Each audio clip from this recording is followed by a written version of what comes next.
Roy Doring, you've designed and built the electric engine that powers this car. How is it actually more advantageous than a piston engine car?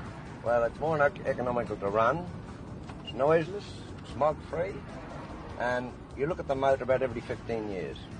That's all the maintenance you have as far as the engine's concerned. Now, this is not a new idea. They've had electric cars for a long time. Why aren't there more of them about?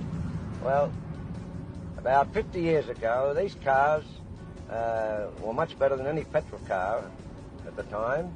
And then as they progressed to the development of the petrol car, these became dormant for about 50 years. Nothing's been done. Although I've been driving them for about 30 years myself, and I'm a firm believer of their use. And they're smog-free, and they'll have to use them in congested cities. Now, they're much cheaper than an ordinary car to run. Just what are the costs? Well, to give you an example, to run this car on petrol for 4 shillings, you'd only do about 30 miles or 35 miles. I do for about 140 miles for 4 shillings. How do you charge it up? You just plug it into the wall. There's a charger built into the back of the car. Just plug it into the wall like an ordinary iron plug, and then it cuts itself off when the batteries are charged. What sort of speed can you do in this car? Speed varies. You set the speed to the type of country you're running it in, or township. If it's very closely populated, you govern it around about 25 to 30.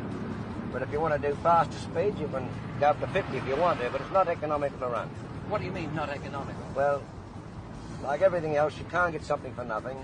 And if you speed it up over 30 miles an hour, your amperage goes up, and of course the mileage drops in proportion. And what sort of mileage can you get then on this car? Between 20 and 30 miles an hour, you can do 40 miles on a charge. Well, let's stop and have a look and see what this engine is like. Now, this is the complete motor, is it, Mr. Doring? Yes, just the one motor. It is 64 years old. I've overhauled it. It has an armature through it, only one moving part. And the motor I took out, the combustion motor, had about 400 moving parts.